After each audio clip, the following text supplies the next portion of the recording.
Assalamualaikum. Welcome to MKZ Learning Maths No Problem channel. Today we are going to start our grade 8 at exercise 6.5 questions 5, 6, 7, 8. अपने previous lectures में हमने जो है वो question number 1, 2, 3, 4 जो है उसका सॉल्व किया था। आज हम करेंगे क्वेश्चन नंबर 5 से 8 तक। तो हमने एक्सरसाइज 6.5 में एक्चुअली पढ़ रहे हैं हम फैक्टराइज करना कि हम किस तरीके से फैक्टराइज करते हैं। तो फैक्टराइज करने के लिए हमें सिर्फ ये भी देखना पड़ता है कि आया कौन सा नंबर किस नंबर का स्क्वायर है, और इसके साथ अगर वहाँ पे कॉमन फैक्टर निकलता है तो हम उसको भी सॉल्व करते हैं।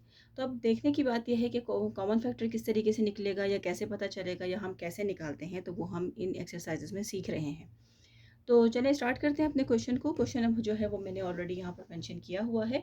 क्वेश्चन है 16a² माइनस 400b²। अगर हम एक्सरसाइज 6.5 में जितने भी क्वेश्चंस कर रहे हैं वो फार्मूला है हमारा a² माइनस b², जो इसके एक्सपेंडेड फॉर्म है a प्लस बी और a माइनस बी। इस फार्मूले की जो है वो हेल्प से हम लोग अपने सारे क्वेश्चन सॉल्व कर रहे हैं। तो अब इसको अगर देखें तो 16a² माइनस 400b²। तो आगे अपना फार्मूला अप्लाई करने से पहले हम यहाँ देख लेते हैं क्या यहाँ पे कोई ऐसी पॉसिबिलिटी है कि हम यहाँ से कोई कॉमन फैक्टर निकाल सकते हैं। 16 तो अगर अगर हम 400 को देखते हैं तो क्या 400 अगर 16 के टेबल में आता है, तो इसको मालूम करने का तरीका ये है कि आप सिंपली जो है उस नंबर को 16 से डिवाइड कर दें तो हमें मालूम हो जाएगा कि आया ये इस नंबर में आता है कि नहीं आता। अब जैसे 16 1 16, 16 2 32 होता है। तो 16 2 32, इसको मैं फर्दर सॉल्व करती हूँ। कैरी ले लिया इसने, 8 बच गया, यहाँ पे 0 आ गया। अब 16 के टेबल में क्या 80 आता है? 16 के टेबल में अब मैं 5 से इसलिए ले रही हूँ कि क्योंकि यहाँ पे 0 है मेरे पास। तो अगर 5 को मैं 6 से करती हूँ तो 30 आता है। 5 1 5 6 7 8। जी हाँ, यहाँ पे जो है वो 5 पे जो है वो 80 आ जाता है। इसका मतलब है कि हम यहाँ से 16 को जो है वो कॉमन फैक्टर में ले सकते हैं। अच्छा, यहाँ पे लिखने से पहले मैं यहाँ पे लिख देती हूँ कॉमन फैक्टर। तो यहाँ से हमने जो है वो अपना कॉमन फैक्टर निकाल लिया है जो कि आया है 16। अब यहाँ पे हमारे पास जो भी वेरिएबल्स हैं यानी a² और b², ये तो कॉमन नहीं, हम ये नहीं ले सकते, सिर्फ हम यहीं से इसी को ले लेते हैं। अब बन गया है a² माइनस, अब 16 के टेबल में 400 कब आता है? 25 पे आता है, और इसके साथ जो वेरिएबल है वो b है, ये भी हमने ले लिया है। तो अब यहाँ पर हमारे पास क्या सिचुएशन बनती है, वो इस तरह की इक्वेशन बन गई है। अब इसको फर्दर सॉल्व करें। अगर हम अकॉर्डिंग टू फार्मूला, हमें ये देखना है कि क्या 25 का कोई स्क्वायर है, तो यहाँ लिखेंगे अकॉर्डिंग टू फार्मूला। अब हम यहाँ पे अपने फार्मूले को मेंशन कर देते हैं। फार्मूला हमारे पास ऑलरेडी ऊपर है, लेकिन यहाँ पे अब हम जो कि उसको अप्लाई करने वाले हैं, तो इसलिए यहाँ पर भी इसको मेंशन कर देते हैं। तो फिर हम लोगों को सॉल्व करना फर्दर आसान हो जाएगा इसके लिए। तो 16 हमारा कॉमन फैक्टर आ गया। यहाँ पे स्क्वायर ब्रैकेट में अगर मैं a² इस तरह ले लूँ तो भी कोई इशू नहीं है। आगे चलते हैं। माइनस है, अब 25 का स्क्वायर हमें मालूम होता है कि 5 वो नंबर है कि जब हम 5 को 5 से करेंगे तो हमारे पास 25 आ जाएगा। तो 25, और अब इसके साथ b है, b के ऊपर भी स्क्वायर है। अब चूंकि इसको भी मुझे 2 टाइम्स करना पड़ेगा, इसलिए मैं इसको यूँ स्क्वायर लगा देती हूँ। यहाँ पर अपना स्क्वायर ब्रैकेट लगा देते हैं। अब हमारे पास a की वैल्यू भी आ गई b, यानी a² भी हो गया है और b² भी हो गया है। अब हमने इसको एक्सपेंडेड फॉर्म में लिखना है। तो अब ये जो है हमारा फार्मूले का a है और ये हमारा फार्मूले का b है। 16 एज इट इज़ आ गया है, फार्मूले का a है हमारे पास a, जो अब प्लस फार्मूले का b की हमारे पास वैल्यू है यहाँ पे 5p, ये हमने एज इट इज़ उतार लिया। अब दूसरा ब्रैकेट हमने बनाने लगे हैं a के साथ a।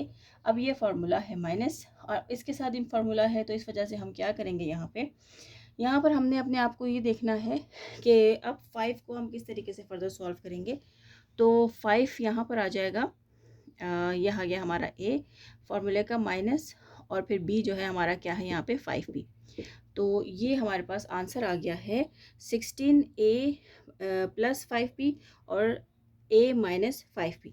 तो ये ही हमारा आंसर है क्वेश्चन नंबर 5 का। तो चलिए क्वेश्चन नंबर 16 जो है 6 जो है उसको सॉल्व करते हैं। क्वेश्चन नंबर 16 हमारे पास है a² b² b³ है और 64 a² और b है। तो अब अगर हम इसको भी देखें तो हमें इसको भी इस तरीके से सॉल्व करना पड़ेगा।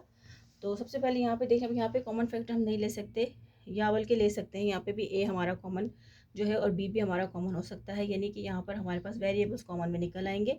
तो यहाँ पे हम लिख लेते हैं कॉमन फैक्टर। तो कॉमन फैक्टर्स जो हैं उसको हमने निकाल लिया है। यहाँ पे a2 है, यहाँ पे भी यानी a² है, यानी 2 टाइम्स यहाँ पर a है, यहाँ पर भी 2 हैं, तो हम दोनों ही निकाल लेते हैं। यहाँ 3 है, यहाँ 1 है, तो हम यहाँ से 1 निकाल लेंगे। अब यहाँ पर हमारे पास सिर्फ स्क्वायर बच गया है, -64 एज इट इज़ आ गया, और यहाँ पर हमारे पास कुछ भी नहीं बचा। तो ये हमारी जो है ये अब इस फॉर्म में हमारा क्वेश्चन आ गया है। अब इसको फर्दर सॉल्व करते हैं। तो ए स्क्वायर बी, अब यहाँ पर देखना है क्या 64 का कोई स्क्वायर होता है, यानी किसी नंबर को उससे 8 से मल्टीप्लाई कर तो 64 आता है। जी हाँ, वो नंबर 8 है। जब हम 8 को 8 से मल्टीप्लाई करते हैं तो हमारे पास 64 आता है। तो हम यहाँ पे 8 को अगर मैं यूँ करके स्क्वायर लगाऊँ तो कोई प्रॉब्लम नहीं होगी। यहाँ पे मैं स्क्वायर ब्रैकेट लगा देती हूँ तो फिर ये समझने में आसानी हो जाएगी। तो फर्दर इसको सॉल्व करते हैं। ए स्क्वायर बी, अब हमारे पास ये फार्मूले के मुताबिक हो गया है सवाल।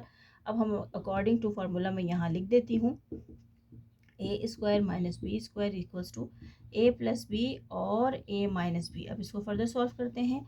ये हमारे पास ए की वैल्यू है, ये हमारे पास बी की वैल्यू है, तो हम यहाँ पर आ गया बी माइनस 8, ये हो गया हमारे पास एक टर्म हो गई, और बी प्लस 8 ये हमारे पास दूसरी टर्म होगी। और ये इसी के साथ ही हमारा क्वेश्चन नंबर 6 जो है वो भी इख्तिताम पज़ीर हुआ है। अगर आप लोग मेरे चैनल पर अगर न्यू है और अभी तक आप लोगों ने मेरे चैनल को सब्सक्राइब नहीं किया है तो मेरे चैनल को अभी सब्सक्राइब करें ताकि आप लोगों को नई वीडियोस मिलती रहें। और अगर आप लोगों के कोई भी क्वेश्चंस हैं तो वो आप लोग कमेंट सेक्शन में ज़रूर लिखें और मुझे बताएं कि आप लोगों को मेरी वीडियोस कैसी लग रही हैं, और अपने फ्रेंड्स के साथ भी शेयर करना ना भूलिएगा। तो इस तरह हमने आज एक्सरसाइज से 6.5 के 2 क्वेश्चंस जो है हम उसको सॉल्व कर लिया है। क्वेश्चन नंबर जो है, अब हम क्वेश्चन नंबर 7 की तरफ चल रहे हैं।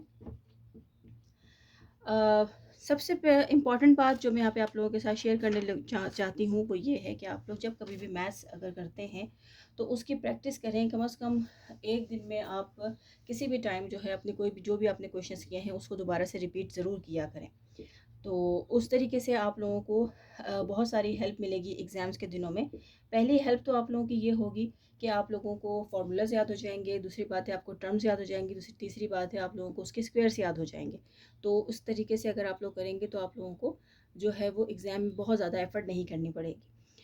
चलिए जी, अपना नेक्स्ट क्वेश्चन, क्वेश्चन नंबर 7 मैंने ऑलरेडी यहाँ पे उतार लिया है। यहाँ पर देखते हैं क्या हमारे पास पॉसिबिलिटी है कि यहाँ से हम कॉमन निकाल सकें। तो हम देखते हैं 343 को 7 से डिवाइड करके, क्या 7 के टेबल में ये आता है? तो 7 के टेबल में जो है वो 4 पे आता है 32। तो 4 में से जो है वो 2 सब्सट्रैक्ट किया तो यहाँ पे बाकी बच गया है नहीं 32 नहीं आता, 28 आता है। जी हाँ 32, तो 7 4 ज़ा 28, तो 7 4 ज़ा 28 हुआ है। यहाँ 2 बच गया, यहाँ पे हमने 2 नहीं बचा यहाँ पे। आई एम सॉरी, इसको मैं दोबारा से एक मरतबा कर लेती हूँ।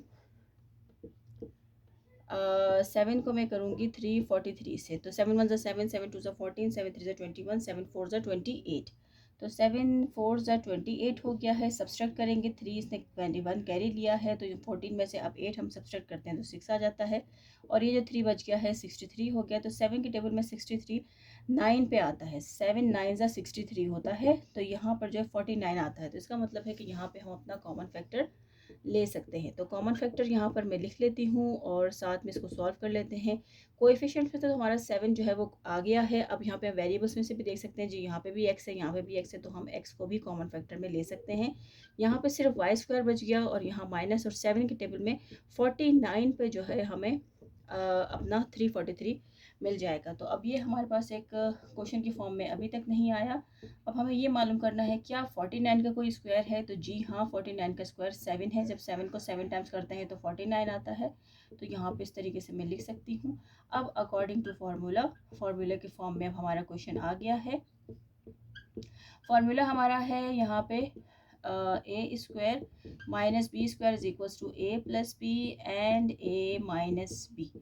तो अब इसको फर्दर सॉल्व करते हैं। अगर अब ये a की वैल्यू है, ये b है, तो यहाँ पे y माइनस 7 हो गया और यहाँ पे y प्लस 7 हो गया। तो इस तरीके से ये हमारा answer 7x y minus 7, okay, तो ये हमारा आंसर आ गया 7x y माइनस 7 और y प्लस 7। तो यही हमारा आंसर है क्वेश्चन नंबर 7 का। तो अब लास्ट क्वेश्चन की तरफ चलते हैं, जो कि इस एक्सरसाइज का लास्ट क्वेश्चन नहीं है, लेकिन नेक्स्ट इंशाल्लाह लेक्चर में जो है हम इसके फर्दर क्वेश्चन सॉल्व करेंगे। तो अब मैं जो है वो अपना लास्ट क्वेश्चन उतार लेती हूँ। लास्ट क्वेश्चन है क्वेश्चन नंबर 8 एक्सरसाइज 6.5 का। क्वेश्चन है 5x³ माइनस 45x x। तो अब यहाँ पर देखिए हमारे पास दोनों चीज़ों से वेरिएबल जो है वो कॉमन फैक्टर्स हमारे पास निकल रहे हैं, वेरिएबल भी है, कोएफिशिएंट भी है। तो कॉमन फैक्टर हमारे पास आ गया है यहाँ पे 5 और इसके साथ x। तो यहाँ बच गया एक्स स्क्वायर माइनस, अब यहाँ पर जो है 5 के टेबल में 45 9 पे आता है और x हमने ऑलरेडी निकाल लिया है तो यही हो गया है। लेकिन अभी ये हमारा फर्दर सॉल्व होने वाला बाकी है, यानी कि हमें इसका स्क्वायर मालूम करना है। अभी ये स्क्वायर फॉर्म में नहीं आया, तो इसका स्क्वायर होता है 3। अगर मैं 3 को 3 टाइम्स करूँगी तो मुझे मिल जाएगा 9। तो इसका मतलब है कि परफेक्ट स्क्वायर 9 का 3 है। तो अब ये जो है वो आ गया है हमारे क्वेश्चन वाली फॉर्म में। तो अकॉर्डिंग टू फार्मूला, तो फार्मूला जो है वो हमें यहाँ पे उतार लेती हूँ। A square minus b square is equals to a plus b और ए माइनस बी। अब ये हमारे इस फॉर्म में आ गया है। अब इसको एक्सपेंडेड फॉर्म में लिखते हैं। तो 5x जो कि हमारा कॉमन फैक्टर था वो एज इट इज़ उतार लिया है। x माइनस 3 अभी a प्लस बी की फॉर्म में लिखना है, तो x प्लस 3 लिख दें और x माइनस 3 लिख दें। तो यही हमारा आंसर है 5x ब्रैकेट x प्लस 3 और x -3। तो ये हमारा आंसर है। और इसके साथ ही आज हमारे क्वेश्चन एक्सरसाइज 6.5 के क्वेश्चन नंबर 5 6 7 8 कंप्लीट हो गए हैं। आज की वीडियोस के डिस्क्रिप्शन बॉक्स में जो उसके प्रीवियस क्वेश्चन हैं 1 2 3 4, उसका लिंक मैं आपको शेयर कर दूंगी, तो आप लोगों के लिए इसको सर्च आउट करना ईजी होगा। आप लोग मेरी वीडियोज़ को यूट्यूब चैनल पर सर्च बार पर जाकर आप लोग ग्रेड 8 एक्सरसाइज 6.5 और क्वेश्चन नंबर 5 6 7 आप टाइप करेंगे तो मेरी वीडियोज़ आपके सामने आ जाएंगी। नहीं तो आप मेरी वीडियोज़ को मेरे चैनल के नाम MK easy learning maths no problem के नाम से भी सर्च आउट कर सकते हैं। आप जहाँ रहें अपना बहुत ख्याल रखें, खुश रहें, मेरे चैनल का भी ख्याल रखें और मेरे चैनल को सब्सक्राइब करना ना भूलें। Thank you.